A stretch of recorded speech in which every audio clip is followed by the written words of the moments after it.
Hello everyone, welcome back to my channel Skill Arc. मैं हूं प्रियंका और जो आज का वीडियो है, इस वीडियो में एक्सरसाइज 9.2 के आगे के क्वेश्चन हम कंटिन्यू करेंगे। इससे पिछले वीडियो में क्वेश्चन नंबर 1 और 2 हमारा कंप्लीट हो गया था। तो पिछला वीडियो अगर अभी तक आपने नहीं देखा है तो ऊपर आपको लिंक मिल जाएगी। इसके अलावा वीडियो का जो डिस्क्रिप्शन बॉक्स है उसमें मैंने सारे के सारे जितने भी चैप्टर हमारे कंप्लीट होते जा रहे हैं सभी की प्लेलिस्ट बना दी है और उनकी लिंक्स मैंने डिस्क्रिप्शन बॉक्स में मेंशन कर दी हैं। तो वहाँ से आप इजीली जो भी चैप्टर आपको देखना है देख सकते हैं। तो चलिए फिर आज की क्लास स्टार्ट करते हैं। तो क्वेश्चन नंबर 1 और 2 हमारा हो गया है। आज के वीडियो में सबसे पहले हम देखेंगे क्वेश्चन नंबर 3। सो यहाँ पर देखें, ये हमको दिया हुआ है क्वेश्चन नंबर 3। क्वेश्चन नंबर 3 में क्या बोला जा रहा है, ज़रा ध्यान से समझें। इन एन एपी, मतलब क्वेश्चन में जो भी सीक्वेंस है वो क्लियरली बोला गया है कि ये एपी है। अब एपी के बारे में क्या बोला जा रहा है ज़रा देखें। फर्स्ट टर्म इज़ 2, यानी कि जो हमारा फर्स्ट टर्म है, A1 ले लें या A लिख लें, कुछ भी लिख लें, ये क्या है 2। सम ऑफ द फर्स्ट 5 टर्म, मतलब कि अगर कोई भी AP है तो उसके स्टार्टिंग के जो 5 टर्म्स हैं उनका सम बोला है is 1/4 of the next 5 term. But ये जो 5 टर्म है ये इस वाले 5 टर्म के नेक्स्ट टर्म का सम है। तो इस तरह की कुछ कंडीशन दी हुई है। अब पहली चीज़ तो ये कि हमारे पास फर्स्ट टर्म तो हमको दिया हुआ है बट कॉमन डिफरेंस तो हमारे पास है ही नहीं। तो कॉमन डिफरेंस को हम क्या सपोज करेंगे, स्मॉल d। ठीक है, तो चलिए, तो ये तो मैंने रफली किया था, इसको भी मैं हटा रही हूँ। बाकी आगे क्वेश्चन में ये बोला जा रहा है show that 20th term is -112।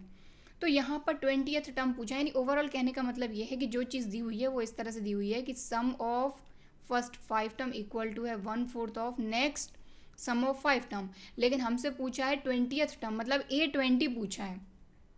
तो ओवरऑल कहने का मतलब ये है कि जब तक हमारे पास A20 टर्म के लिए हमको क्या चाहिए, first term A plus 20 minus 1 into D.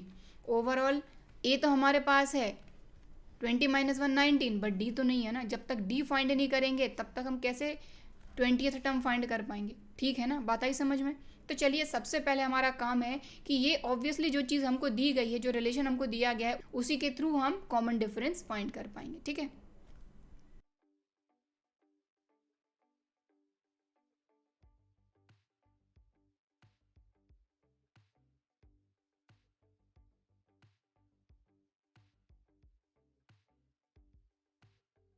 सो सबसे पहली चीज़ कि हमारे पास फर्स्ट टर्म तो हमको गिवन था, कॉमन डिफरेंस हमने सपोज कर लिया डी। अब हमारे पास फर्स्ट टर्म आ गया, कॉमन डिफरेंस आ गया, तो इससे हम एपी फॉर्म कर सकते हैं। तो एपी का जनरल फॉर्म मैंने आपको बताया था एक्सरसाइज 9.2 के इंट्रोडक्शन में। तो जनरल फॉर्म के अकॉर्डिंग ही हम क्या करेंगे, हमारी एपी फॉर्म करेंगे। क्योंकि क्वेश्चन में जो हमको रिलेशन दिया हुआ वो क्या दिया हुआ है, sum of first 5 terms is 1/4 of the next 5 terms. ठीक है, तो चलिए सबसे पहले यहाँ पर एपी फॉर्म कर लेते हैं। तो सबसे पहले हमारा जनरल फॉर्म क्या होता है, ए प्लस डी, नेक्स्ट ए प्लस 2d, उसका नेक्स्ट ए प्लस 3d, उसका नेक्स्ट ए प्लस 4d, उसका next A plus 5d and so on. ये कंटिन्यू चलता है। ठीक है, तो यहाँ पर अगर देखा जाए तो ए हमारा फर्स्ट टर्म क्या है 2, तो 2 लिख दिया। फिर यहाँ पर a प्लस डी, तो 2 प्लस डी, क्योंकि कॉमन डिफरेंस तो हमने डी सपोज किया है। Then 2 plus 2d, next 2 plus 3d, next 2 plus 4d, next 2 plus 5d and so on. इसी तरीके से आगे हमारी एपी चलती रहेगी कंटिन्यू। ठीक है, बात आगे समझ में। तो ये जो मैंने इसका जनरल फॉर्म लिखा है ना, ये तो मैं हटा रही हूँ। ये मैंने इसलिए आपको यहाँ पर लिख के बता दिया ताकि आपको समझ में आ जाए कि ये 2 plus D, 2 plus 2d, 2 plus 3d आ कहाँ से गया। ये जो मैंने आपको लिखा है ए प्लस डी, ए प्लस 2d, ये है जनरल फॉर्म किसी भी एपी का। अगर किसी भी एपी को लिखना है तो उसका जनरल फॉर्म ये होता है। इसमें ए और डी की वैल्यू आप पुट अप कर देंगे तो एक एपी आपको मिल जाएगी। ठीक है, ये हमने देखा था इंट्रोडक्शन वीडियो में एक्सरसाइज 9.2 के ऊपर, आपको लिंक मिल भी गई होगी। ठीक है, तो अब सिर्फ और सिर्फ मैं एपी लिख रही हूँ, 2 plus D, 2 plus 2d, 2 plus 3d and so on. ठीक,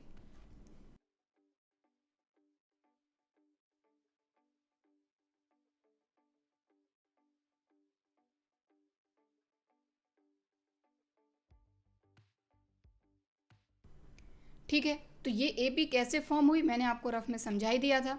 ठीक है, अगर वो चीज़ भी आपको नोट करना है तो वीडियो को आप पीछे ले जाइए, वहाँ पर वीडियो को पॉज करिए और नोट कर लीजिए। ठीक है, तो ये हमारी AP हो गई। अब हमको ये तो पता चल गया कि ये हमारी AP है। हमारा फर्स्ट टर्म यहाँ पर क्या है 2, सेकेंड टर्म क्या है 2 प्लस डी, थर्ड टर्म क्या है 2 प्लस 2d, फोर्थ टर्म क्या है 2 प्लस 3d, फिफ्थ टर्म क्या है 2 प्लस 4d, सिक्स्थ टर्म क्या है 2 plus 5d and so on. ठीक है, अब क्वेश्चन में हमको ये बोला गया है कि स्टार्टिंग के 5 टर्म का सम is 1/4 of the next 5 terms. तो सबसे पहले हम क्या करेंगे, पहली चीज़ फाइंड कर लेते हैं। देखिए एक एक करके क्वेश्चंस को सॉल्व करेंगे तो इजीली क्वेश्चन सॉल्व होगा। उसमें जो कंडीशन दी है वो हम अप्लाई करेंगे, लेकिन सबसे पहले हम क्या करेंगे कि क्वेश्चन में हमको ये बोला गया है कि जो भी AP है उसके फर्स्ट 5 टर्म्स का सम हम फाइंड कर लेते हैं। फिर हम क्या करेंगे, उसके नेक्स्ट जो 5 टर्म है उनका सम फाइंड करेंगे, देन जो कंडीशन हमको क्वेश्चन में बोली है वो हम अप्लाई कर देंगे। ठीक, तो अभी हम क्या करेंगे कि ये स्टार्टिंग के जो 5 टर्म है इनका सम फाइंड करेंगे, उसके बाद यहाँ से आगे के 5 टर्म का सम फाइंड करेंगे। A6, A7, A8, A9, A10, 1 2 3 4 5। ठीक है, इन टर्म्स का सम फाइंड करना है। तो सबसे पहले अलग अलग दोनों का सम फाइंड कर लेते हैं। पहले स्टार्टिंग के 5 टर्म का सम, देन उसके जस्ट नेक्स्ट जो 5 टर्म है उनका सम। ठीक, बात क्लियर हुई। चलो, तो देखिए इतना अगर आपको नोट डाउन करना है तो वीडियो को पॉज करके आप नोट कर सकते हैं।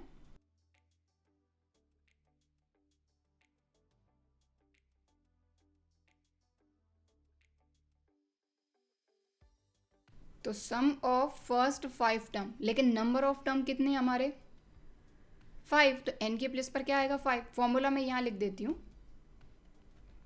फॉर्मूला होता है n/2 2a plus n-1 into D. ये हमारा फॉर्मूला होता है, लेकिन क्योंकि कितने टर्म्स का सम फाइंड करना है फर्स्ट 5 टर्म का, और नंबर ऑफ टर्म कितने हैं 5 टर्म, इसीलिए n के प्लेस पर यहाँ क्या आ गया 5। चलो अब फॉर्मूले में वैल्यू पुटअप करेंगे। तो पहली चीज़ तो यहाँ पर आपको a चाहिए और d चाहिए, तो आपका फर्स्ट टर्म a कितना है 2, क्योंकि स्टार्टिंग के 5 टर्म की बात हो रही है ना, और कॉमन डिफरेंस तो आपका d ही है। ये मैंने साइड में इसलिए मेंशन कर दिया ताकि आपको क्लियर हो जाए। और n कितना है यहाँ पर 5, तो ये चीज़ भी मैंने मेंशन कर दी। इसको भी अगर आपको नोट करना है तो वीडियो को पॉज करके आप नोट कर लीजिए, क्योंकि ये मैं हटा दूंगी। सिर्फ मैंने समझाने के लिए बता दिया कि फर्स्ट टर्म आपका 2 है, क्योंकि स्टार्टिंग के 5 टर्म का आप सम फाइंड कर रहे हैं। ठीक है, 2 2 plus D, 2 plus 2d, 2 plus 3d, 2 plus 4d, ये स्टार्टिंग के 5 टर्म है, इनका सम फाइंड कर रहे हैं। तो फर्स्ट टर्म तो आपका 2 है और कॉमन डिफरेंस हमने d सपोज किया है तो d ही लेंगे। ठीक, तो चलिए n कितना है 5/2, देन फॉर्मूले में है 2a, तो मतलब 2 इंटू a कितना है 2 फर्स्ट टर्म, प्लस n-1, तो n कितना है 5-1, और d तो d है। ठीक, इसको आगे सॉल्व करेंगे तो ये 5/2 एज इट इज़, ब्रैकेट के अंदर देखें 2 2 जार 4 प्लस 5-1 4, और d बाहर था, इसको एज इट इज़ लिख देंगे 4d। ठीक है, 5/2 एज इट इज़। अब देखें यहाँ पर डिनोमिनेटर में 2 है और यहाँ पर भी 4 है, यहाँ पर भी 4 है, तो सभी जगह से अगर आप 4 कॉमन ले लेते हैं दोनों जगह से, तो 4 हमने कॉमन ले लिया, ब्रैकेट के अंदर बचा 1 प्लस d। ठीक, इस 2 से ये 4 कैंसिल, 2 2 जार 4, बचा क्या हमारे पास 5 2 जार 10, 1 प्लस d, 10 का अंदर मल्टीप्लाई कर दीजिए, 10 1 जार 10, और 10 इंटू डी 10d। सो यहाँ पर जो हमारे फर्स्ट 5 टर्म्स हैं उनका सम आ गया 10 प्लस 10d। बात आई समझ में? ये वाली जो स्टेप थी ना, यहाँ पर हमने क्या किया, ये 4 यहाँ पर भी था, यहाँ पर भी 4 था, तो इन दोनों जगह से 4 को हमने कॉमन निकाल लिया। यहाँ बचा 1 और यहाँ बचा d, यहाँ पर 4 पूरा निकल गया तो यहाँ पे बचा 1, और यहाँ से 4 निकल गया तो सिर्फ d बचा। ठीक, बात आई समझ में? बस फिर इस 2 से हमने 4 को कैंसिल कर दिया, 2 2 जार 4, तो 5 इंटू 2 करा तो 5 2 जार 10, और 1 plus D as it is. 10 का 1 में मल्टीप्लाई किया तो 10 आ गया, और 10 का d में मल्टीप्लाई किया तो 10d आ गया। ठीक, क्लियर? चलो, तो यहाँ पर मैंने फर्स्ट इसलिए मेंशन कर दिया ताकि आपको क्लियर रह सके कि ये जो S5 है फर्स्ट 5 टर्म के लिए, इसलिए फर्स्ट लिखा।